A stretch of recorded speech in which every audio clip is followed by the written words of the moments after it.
Welcome back to another episode of the Kevin O'Connor Show. Joining me to discuss All-Star Weekend and our post-All-Star breakout players, it's Dan Titus. What's up, Dan? What's up, KOC? Good to have you in the Bay, man. We're here in person, recording this after the All-Star game on Sunday night. Adam Silver should be embarrassed, Dan. Embarrassed. I didn't think All-Star Weekend could get any worse, and somehow it did. Kevin Hart got more TV time than the All-Stars themselves. LeBron and Edwards didn't play. LeBron, shortly before the game, says he's not suiting up. Edwards is suited up. He doesn't go out there. The long breaks ruined the game. There's a 20-minute break, for TNT in the middle of the finale. They're relying on a G Leaguer to save the dunk contest. Adam Silver can't even get Steph to participate in the three-point contest in San Francisco. This was the worst All-Star Weekend ever. You're not wrong. It was the worst one ever. I mean, for everything that you said, when you combine that with the fact that there was just so much difference, and like the analysts didn't even know on the broadcast what was going on with the All-Star game. How can you have a product where the guys explain it to the audience, don't even know what's going on? And when you look at the gaps that they had with the players, we saw the rising stars.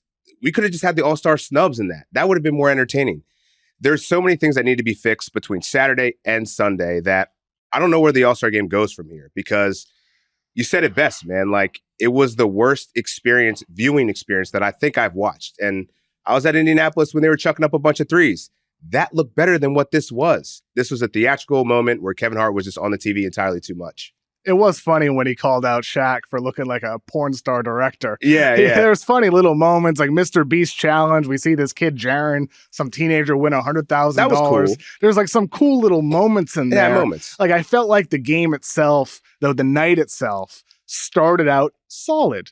Raphael Sadiq, the intros. That was dope. That was great music from the Bay Area. The transitions between songs during the intros was excellent. It was really fun to watch that. The first game was fairly competitive. Victor Wembanyama out there hustling. He tried more than anybody. Absolutely. I thought both ends of anybody in tonight's contest. 17 points total in the games, 7 rebounds, 2 blocks, 1 steal.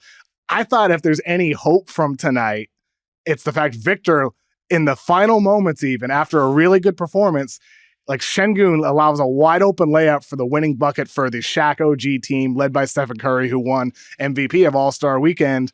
And Victor's pissed off. He's like waving his arms at Şengün. He's looking annoyed that an open layup was allowed.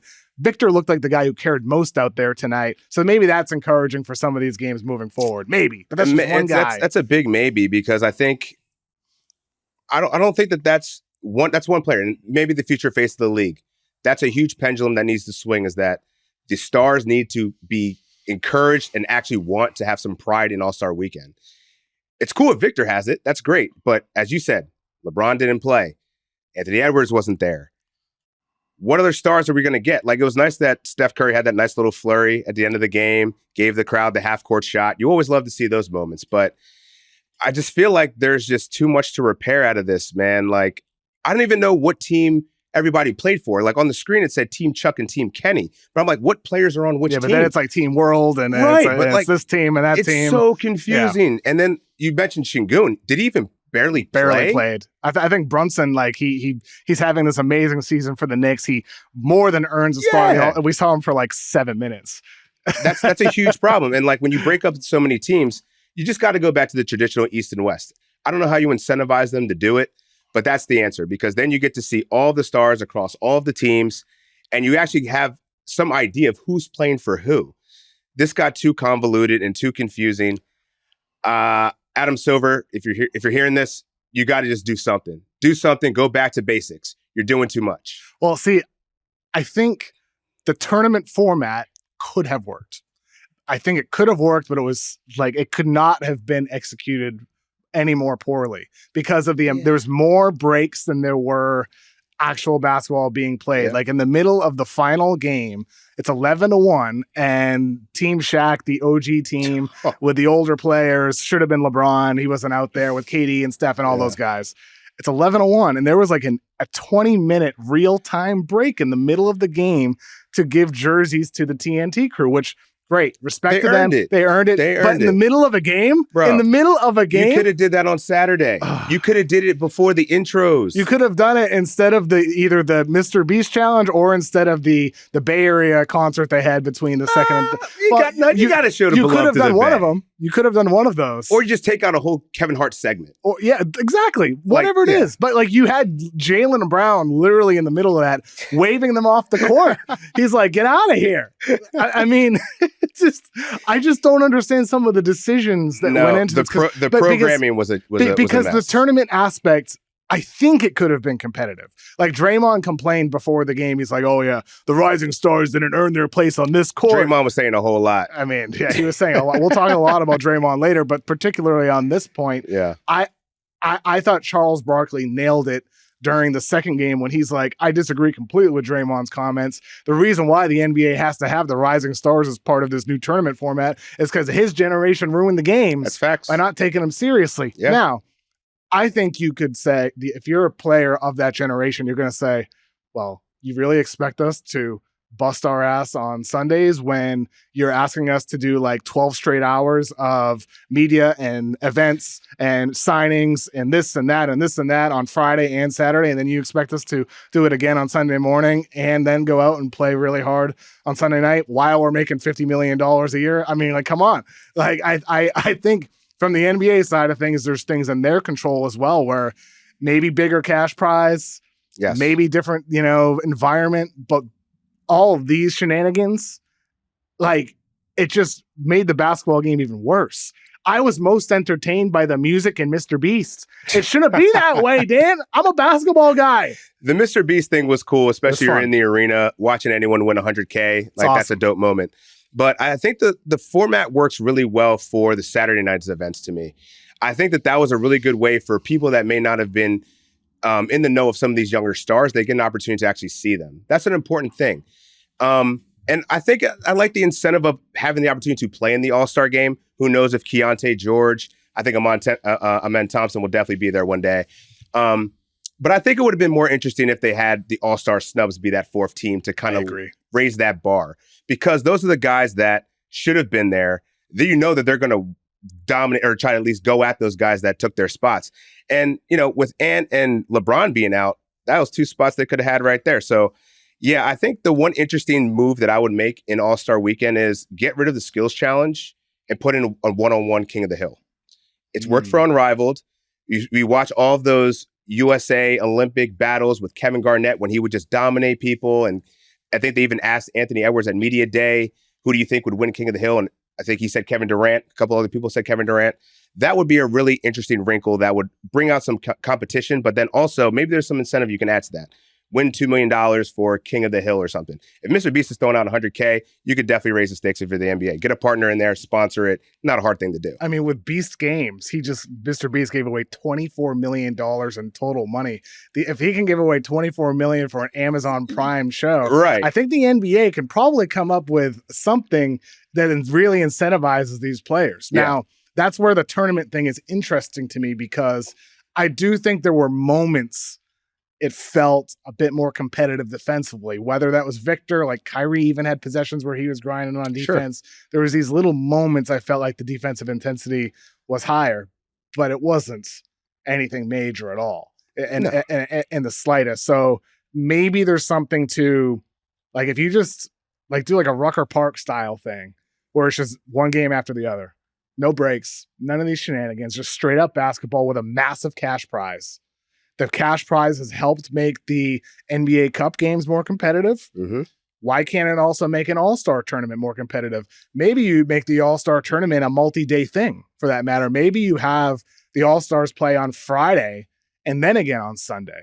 Maybe it's something like that. And you really make the cash prize significant because clearly the cash prize is an incentive for the NBA Cup. So maybe that's where the NHL, I did not watch the NHL games. All I know is there was they were scrapping. Yeah, they were scrapping. They were hard fought games. That's all I know. Some of my friends who are big NHL fans, they're like, these were competitive games. Mm-hmm. All of them were. The Finland USA game, I guess, was competitive. And then there was 3 fights in the first 10 seconds of USA Canada.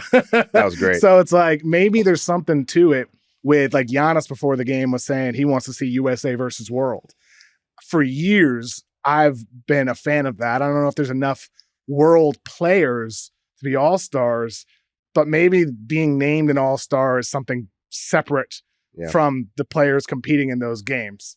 I'm not sure exactly. I'm just spitballing here, but I do think cash prize plus some type of format, because this was sort of that. Yeah. One of the teams was kind of a world team. One of the teams was kind of a young guy team. One of the teams was sort of an older guy team. Maybe there's something to it. And then you have a snub team, like where they're not actually technically all-stars. Right. They don't get that honor, but they still get to compete in the games for the cash prize or something like that. Right. So I don't know. Like, I just feel like the tournament aspect, there's something there, but it can't have an hour-long break between games, and it can't have a 20-minute break in the middle of a game, and you can't have Kevin Hart getting more TV time and a trophy. Like, what are we doing? It's like, doesn't make any sense. It just felt like when you ever quit your job and you got nothing left to do, you said, F it. You know what I mean? Like, I just don't care anymore. Even Ernie was like, oh man, I forgot who the sponsors were. Let me get this out the way. Like, that gotta make them happy. The whole end of that production was it just gave F it vibes to me. And that was kind of how the whole performance was today. It was kind of like everything was kind of pieced together. We're just going to figure it out as it goes. That's not sustainable. So I think it was interesting what Giannis said about the World Games, though, because as we go into the global stage, obviously the international team being together, I thought it was a really interesting play by them. We now have Luka in LA. Maybe it may not hurt. You're playing games in Mexico City already. You know, you could definitely expand that out a little bit more. And maybe you could tweak the schedule enough that you're actually giving these all-stars a reasonable break, because I remember Kyrie was talking about it in media day, was like, as much as I feel like I'm getting a break, there is no break. You have the media obligations, you still have to play in the game, and you have to go back to work on Thursday. So you go international, I think that could possibly open up a little bit more break in the schedule. It just feels like the NBA has really made it more about promo. Like, you have Mr. Beast because you want to reach his younger audience. You have, like, some of these artists here because you're trying to reach different audiences. Like, that's what it's about right now. It feels like, rather than just the basketball. And that's where I'm a little bit disappointed. A reminder to the listeners and the viewers on YouTube, give this video a thumbs up and subscribe. If you're listening on the audio, it really does help out the show. All right, Dan, Saturday night, I got myself in some trouble on social media. I criticized McClung, who's a two-way contract player. I said, Stephon Castle should have won, which I genuinely do believe. I like Castle's dunks. Didn't use the props. I thought he was really impressive on Saturday night. McClung, though, he three-peats to win the dunk contests. Now, I understand he's one of the greatest contest dunkers ever. But I understand he's one of the greatest contest dunkers ever. But it is representative of the state of the weekend, when the NBA needs to rely on a G Leaguer who's played in as many NBA games the last 3 years as he has participated in dunk contests. You have Ja posting on X during the game, man, Max makes me want to come back. Then you got Zach LaVine saying he might want to, Giannis saying he might want to. If you're a casual NBA fan, and I have a lot of friends that are casual NBA fans, if they they're not tuning in for McClung. They want to tune in for actual star-level players or blossoming star-level players. Can we get the Thompson twins next year? Can we get Ja Morant? Can we get Zion Williamson? Like, where are these actual stars? That's what the NBA needs. That's my whole issue with McClung, who's not a real NBA player. He's a two-way contract guy that doesn't play in the NBA. That's my issue with it. What do you think? He's played 5 NBA games. Total. Three in the last 3 years during his dunk contest dominance, but 5 total. And he's made more money on dunk contests than he has as an NBA player. Yes. So, yeah, that's a serious problem that the NBA has to address. I mean, you have to have the stars. And if they're not stars, they have to be marketable players. They can't be role players and G Leaguers. Andre Jackson. Yeah. I mean, Matas Buzelis. Really good. He's going to be good. Really good, but he's not even a dunker. Like, that's not what he is. He's an in-game dunker. Castle, like, he's a great athlete. So he's the one guy I look at that. I'm like, I understand them putting him in there for sure. And I totally agree with your take, because Castle's dunks were like ethical dunks. Yeah. He didn't require a car. Back in this the car up took like 5-10 minutes. And lifting himself off the dude. Right. I mean, like, who Mac was the McClung. guy even throwing the passes? Did we ever even ID that guy? Like, you couldn't get an NBA. Chris Paul's sitting right there. You're literal point guard. I know. But McClung, I mean, look, all due respect, he's done the same dunk in different ways a lot of times. Jumping over the guy. He always needs the boost. He gets the boost. It's the same dunk in different ways. It's the Steve Francis boost. Those young guys always need that little, you know what I'm saying, that little thing. And all credit to Mac McClung. He made his dunks.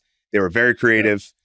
Good for him. But enough of the props. Yeah. It's not dunking. We have plenty of creative athletes and dunkers out there in the world that can do that without all the props and the shenanigans. And I think that, Stephon Castle I'm not going to say he got robbed, but he deserved better than the judges gave him, because I think it was a lot closer than it appeared. That first dunk in the final where they gave him 49.6 or something, those are all 50s. They're all 50s. Easy. I thought so as well. I mean, ultimately, improving the dunk contest is merely a matter of getting stars to participate. And again, stars aren't participating because they don't want to get embarrassed on national stage. There's no real incentive to doing it other than a little trophy. And maybe your pride can really only get hurt. Yeah. Who's going to set the bar? Like, LeBron didn't play in tonight's All-Star game. He never participated in the dunk contest. So, if you're looking for the face of the league to step up and do that, Anthony Edwards doesn't want to do it. If Ja's tweeting about it, Zach LaVine's already responded. It's all talk, though. It's all talk. You don't believe it? Yeah. You don't think they'll do it? I mean, I don't believe it. It's a whole year from now. So let's see it. We got Ja's has to stay healthy first, right? Yes, and Zion, another guy. It'd be awesome to see Zion doing something in there. Yeah. But can he actually stay healthy? I mean, look, that's part of it. McClung is a full-time dunker. He's able to practice things. Real. He can risk injury with practicing. He'll jumping over a car. Does he even have insurance? Your two-way contract. Bro, you're risking it all. But Ja can't practice jumping over a car. Right. You know what I mean? No, not at all. He can't do that. Stephon Castle can't practice that for that matter. So that's valuable minutes. I think McClung makes it funner in certain ways, but it's also representative of the issue with the weekend as a whole. Yeah. And you mentioned LeBron never did the dunk contest. That's part of the issue here, man. We talk about this generation where the All-Star game is degraded. LeBron never doing the dunk contest like stars before him always did. Yep. On tonight, he doesn't even dress up in his jersey for the events. He stays in his street clothes. Too cool. I mean, come on, man. Too cool. That's some BS, dude. Hours before the game, you couldn't have done this last week if you had a feeling you're not going to play, where there's certain guys that could have suited up, absolutely, could have been named a replacement and could have gotten this honor. I thought that was I love LeBron. I thought that was really low for him to do that tonight. Likewise. You could have given that opportunity to somebody else. And back to the dunk thing. It's back to that incentive. You have to incentivize them to want to do this. Money. That's the only way it's only money. It's the only way you're gonna change it. It's just money. So just get a partner, get another sponsor in there, get Emirates dunk contest, give them a purse. Let's get it. Get that Saudi money. Hey, I'm saying they're paying. Well, let's talk about some stuff that also happened throughout the night besides on the court, besides the festivities. Draymond Green in the booth before the game. He was on something, like you said. He was talking alphas never need to out alpha another alpha. He had that quote referencing Jimmy Butler joining the Warriors. And then he looks into the camera and he's like, we're winning the championship. Do you give the Warriors any shot? I mean, nah. No? They look better, but you're not beating the Thunder. You're not. I mean, I'd say there is some parity now, but the Warriors aren't good enough. And I think it starts with, great acquisition by getting Jimmy Butler. Your floor is raised. That's going to help in the regular season. When it comes to the playoffs, I don't know, man. Draymond's not the same player anymore. Someone's been carrying him for a really long time. And he can say that on national TV if he wants, but I think he was just hitting the bottle a little bit too much before he got on air. It sure felt like it. It did. He had some he was, I mean, the one thing I did agree with him, he was adamantly against the, Rising Stars playing against the All-Stars. Yeah. And I feel that, but he didn't have to go that hard on it. Again, this is when you quit your job, you don't care anymore, you're just going to say what you want to say. I felt like that was a lot of what Draymond was talking about tonight. Bro, you're just doing too much. Yeah. Saying too much. I mean, what was interesting with you mentioned he's really talking. He's talking. I did not see the comments live, in context, but I do know he said he was offered the Warriors head coaching job for after he retires, but he thinks he'd be a good coach, but he doesn't want to be a coach. What a strange thing to reveal. I feel like he was just trying to make headlines. that doesn't just slip out in normal conversation. Like, oh, by the way, I was offered Steve Kerr's job afterwards. Just by the way, in case you wanted to know. Like, it's kind of like when Bob Myers was on ESPN prior to the trade deadline, and he's like, the Grizzlies, he lets it slip. The Grizzlies, our team made calls for Kevin Durant, and Windhorst is like, you just broke some news. And Bob Myers is like, did I? Oh, did I break some news? It's like, yeah, you did this intentionally. You have an agenda here. Like, clearly Draymond has a reason for saying what he said. I think Draymond would be a good coach for what it's worth, but better coach or better broadcaster? Coach. Think so? Yeah. Broadcast, Draymond? No. How about podcaster? Broadcaster, different category. That's fine. Yeah. We don't need TNT Draymond for the rest of our no. Draymond is a coach? I can totally see that. Does he have the great motivator? You know, his team would strap up on defense. He knows the X's and O's. He punched Jordan Poole. He might punch a player. I'm here for it. Let's make the NBA. Let's make it interesting, man. Maybe that could work. Maybe players always feel threatened. I mean, right. Let's go back to, we're on the Bay here, like PJ Carlissimo getting choked out. That's not happening against Draymond. That's true. Nobody's going to challenge Draymond at all. I don't know. Maybe he should look into coaching instead of broadcasting. He could be podcaster turned coach, just like JJ Redick. Hey, look at JJ. He's coaching Luka and LeBron. We have the pathway. Maybe Draymond should think about doing that. Another reminder to listeners, please give this video a thumbs up on YouTube and subscribe if you're listening on Spotify and Apple. All right, Dan, let's talk about our post All-Star breakout candidates. We saw Stephon Castle play all 3 days in All-Star weekend. I think he'd be the first guy that comes to mind for me as a potential breakout guy in the second half. We've seen him ascend throughout the year for the Spurs. Maybe he ends up starting games down the stretch of the season, San Antonio competing for a play-in or a playoff spot. Castle's the first guy that comes to mind for me, kind of like springboarding off of this weekend. Would you agree with Castle as a guy? Definitely. And I think it's only a matter of time before he earns starters minutes. You already saw the athleticism on full display this weekend. But when you have De'Aaron Fox there, you have to push the pace. That's not something that Chris Paul likes to do. Bring him off the bench. It's just going to make the Spurs that much more dynamic once they're going to the second half or the later third of the season. You're speaking my language here, Dan. Tom Averstro on my show last week, he's like, I'm a top Chris Paul hater. I'm not a Chris Paul hater. I'm just a realist. He's 50 years old at this point. He should be coming off the bench. It's time. Let's assemble 5 total guys. So we got Castle. Who would you put on that team? Number 2, I put Asar Thompson. Tobias Harris seems to be fading right now. And if you look over the last 5 games, Asar Thompson's just been ascending. 16 points, 5 boards, 5 assists. He does it all. Look at his brother. When you give him the minutes, he's going to produce. He's been playing over 28 minutes per game. Get that up over 30. I think the Detroit Pistons could be a playoff team, not a play-in team, playoff team. Right now they're sitting 6th in the Eastern Conference. They could definitely make a solid push here. Racking up 2 steals a game as well. Great fantasy player. That's why you're offering me for him in fantasy. You're going for Asar Thompson for a guy that I think does belong on the list. Donovan Clingan from the Portland Trailblazers. Absolutely. DeAndre Ayton out at least a month, probably for the rest of the season, I'd imagine. Yeah. Robert Williams sidelined as well. Clingan played over 30 minutes for the first time since November, and he had 17 points, 20 rebounds. I might be mixing up those numbers on the top of my head. That's right. But it's like nearly a 20-20. The dude on a per minute basis has dominated this season. And in our fantasy, a quick little aside for everybody, I have Ayton on my team. Bad decision. And you added Clingan before I could get to him because you're an a-hole and you have West Coast advantage with waivers at midnight. And I hit you up. I offer you Cole Anthony, who's I'm going to drop as soon as I have to for Clingan. And trashiest trade offer, y'all. And you counter with Asar Thompson, which is a very fair offer.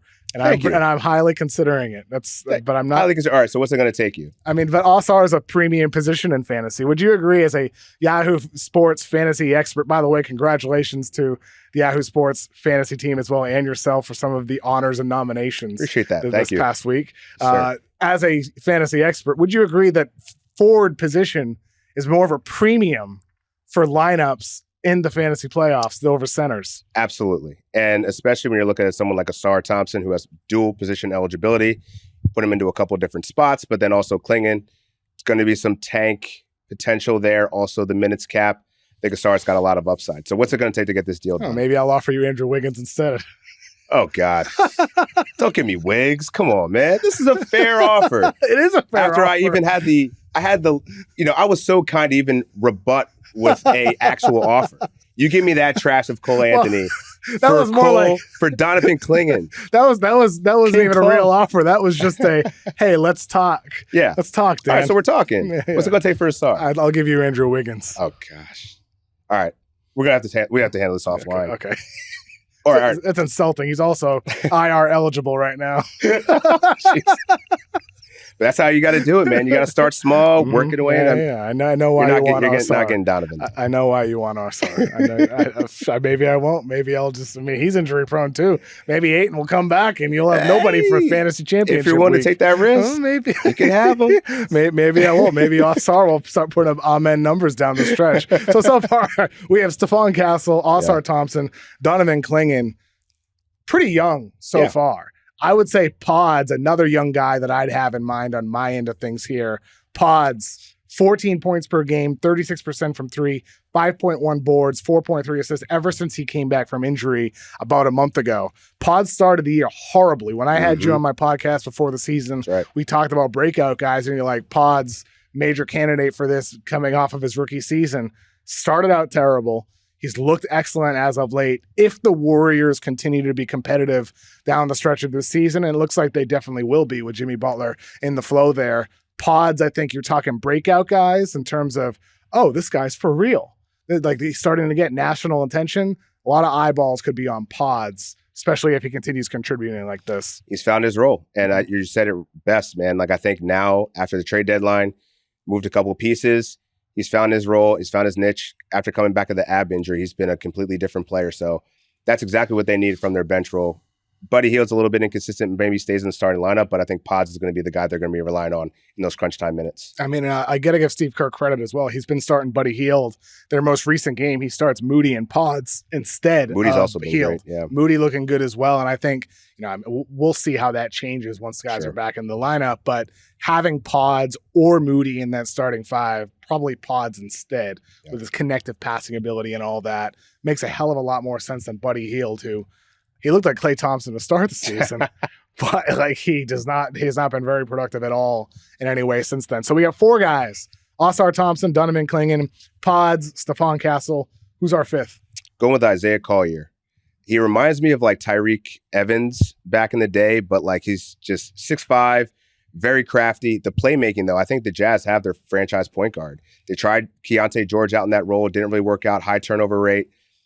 I mean, if you look at Isaiah Collier's numbers over the last month, 14 points, 8 assists, and he's being efficient. That's like the thing. Low turnover too. Low turnover rate, yeah. So like, I mean, I think the shot profile was the biggest question mark with him, but I think he's tank proof, and he just looks like he's a guy that can run that offense for the future, and he looks great with no matter who's on that floor, he's producing, and I think he's going to have a really good end of the season. On my power ranking show last week on my pod, I talked about Isaiah Collier as like a standout guy with the Jazz. And I mentioned, last year at USC, he had like averaged 4.4 assists to 3.4 turnovers. And like, if you watched him there, he took so many risks with the ball. Mm-hmm. Like, it's like, what are you doing out there? Yeah. Like, there's no doubt about his downhill ability with his kind of like football player body. Yeah, he's stocky. He's so stocky, right? But the passing, I'm like, does this guy actually have the point guard feel, point guard instincts?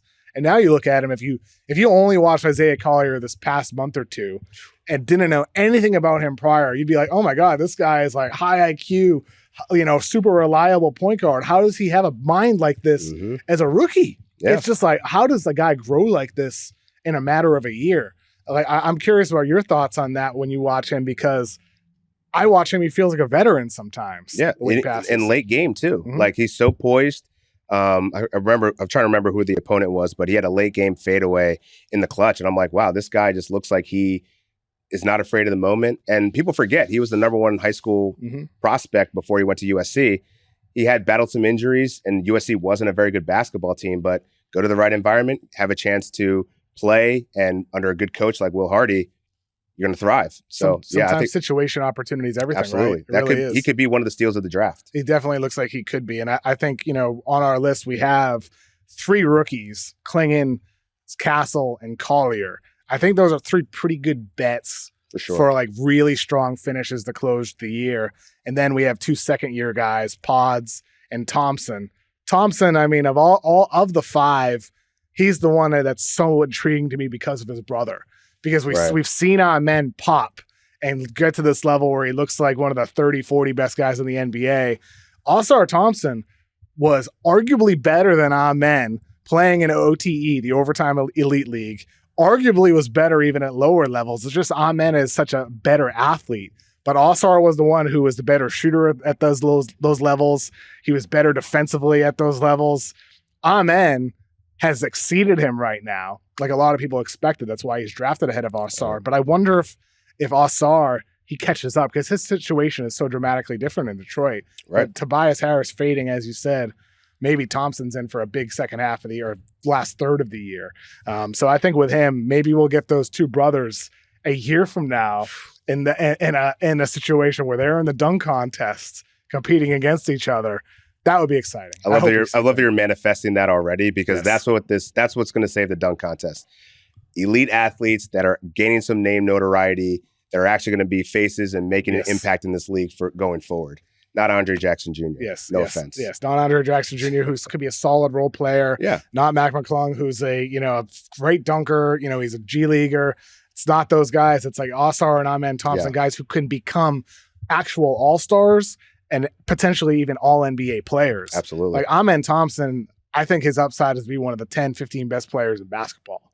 I really think he has an upside. He's already been, like, if you look at him just this season, Amen Thompson's been one of the 30, 40 best guys. I don't think that's an exaggeration. No, it's not. It's not. I mean, what if you're ranking guys from the last 2 months only, since January 1st, he's probably one of the best 25 guys. Yeah. Like just this only. I mean, if you look at advanced stats, BPM, he's one of the top in there from a fantasy, because that's where I live in fantasy land. He's been a top 15 player over the last 2 months. Since he's been inserted in the starting lineup, it makes you wonder. Jabari Smith is supposed to be coming back, but he's not getting his job back. Yeah. And I think that's like one of the big question marks for the remainder of the season. Right. For Houston, they're a playoff team in the West. They're trying to be this year's OKC, trying to win a round, trying to make a run, try to be better than last year's OKC. Right. But then you insert Jabari Smith Jr. into the situation that's been working with Tari Eason, who's been awesome for them, Amen Thompson, who's been tremendous. Does that screw things up? Does he still play well and becomes a trade candidate this offseason, or does he continue to look like a keeper? He's 6'10". He can shoot, versatile defender. It's not like we're saying, Jabari Smith, you're out of here. Right. But things are really working well with those other guys right now. And that's one of the big question marks I have in mind the remainder of this season. That's why Ime gets paid the big bucks. He's going to have to make some tough decisions, because this team is rolling. They're top 3 team in the Western Conference. They're rolling right now with Amen Thompson, and you have to find minutes for everybody. So I don't know. We'll see how this integration comes back with Jabari Smith Jr., because he did have a hand injury.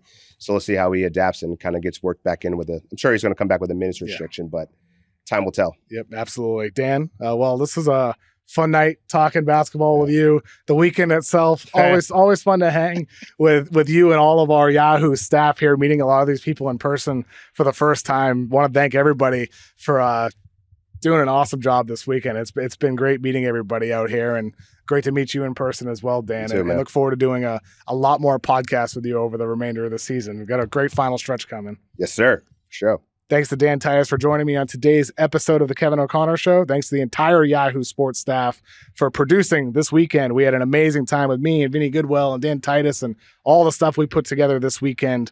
Thank you guys. That means a lot. And thank you for giving us a listen or a view on YouTube. Please give us a thumbs up on YouTube. Subscribe on the audio feeds. It really does help out the show. Have a good week. We have a lot coming this week on the feed, so please be sure to stay tuned. Get some interviews with people from the weekend. Hope you enjoy those. Talk soon.